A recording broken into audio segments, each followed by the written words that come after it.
ఈ రాసుల వారిపై శ్రీరాముని విశేష అనుగ్రహం.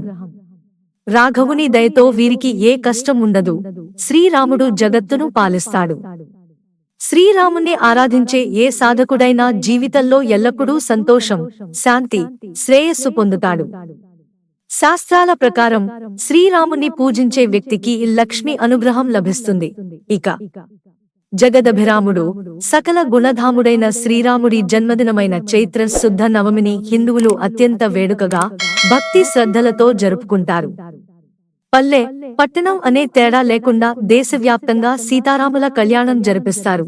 శ్రీరాముడు తన భక్తులందరినీ ప్రేమిస్తాడు. ఏ భక్తుడైనా రాఘవుణ్ణి యథార్థ బుద్ధితో, పూర్ణ విశ్వాసంతో ఆరాధించేవాడు ఆయన అనుగ్రహాన్ని పొందుతాడు. కాని 4 రాసుల మీద శ్రీరాముడు ప్రత్యేక అనుగ్రహం కలిగి ఉంటాడు. ఈ రాశిచక్రం రాసులు ఎప్పుడూ డబ్బు సంబంధిత సమస్యలను ఎదుర్కోవాల్సిన అవసరం లేదు. వారు జీవితంలోని ప్రతి ఆనందాన్ని పొందుతారు. అయితే ఈ రాసులు ఏంటో తెలుసుకుందాం. వృషభం. జ్యోతిష్య శాస్త్రం ప్రకారం శ్రీరాముడు ఎల్లప్పుడూ వృషభరాశికి ప్రత్యేక అనుగ్రహాన్ని కలిగి ఉంటాడు. వృషభరాశి వారు మనోహరమైన వ్యక్తిత్వాన్ని కలిగి ఉంటారు.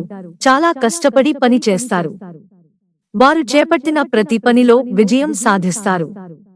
అందువల్ల వృషభరాశి వారికి శ్రీరామునితో పాటు లక్ష్మీదేవి ప్రత్యేక అనుగ్రహం ఉంటుంది. సింహం.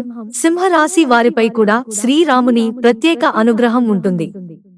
సింహరాశి వారు ఆ పరమాత్ముని అనుగ్రహంతో ఏ పని చేపట్టినా విజయం సాధిస్తారు. అదృష్టం ఎల్లప్పుడూ సింహరాశి వ్యక్తుల వైపు ఉంటుంది. వారు ఎల్లప్పుడూ గౌరవించబడ్డారు. తులారాశి స్థానికులు కూడా శ్రీరామునికి అనుకూలంగా ఉంటారు.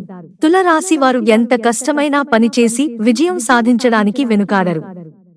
వారు కుటుంబంలోని ప్రతి సభ్యునికి సమయం ఇవ్వడానికి ప్రయత్నిస్తారు.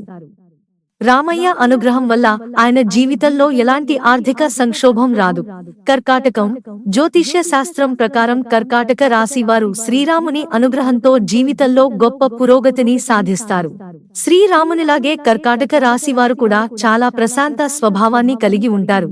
అయితే వారి కోపానికి గురైనప్పుడు వారిని శాంతింపజేయడం కష్టం. వారు ఎప్పుడూ మంచి విషయాలను ఇష్టపడతారు. మిత్రులారా, ఛానల్ సబ్స్క్రైబ్ చేసుకోవడం మర్చిపోకండి. ధన్యవాదాలు.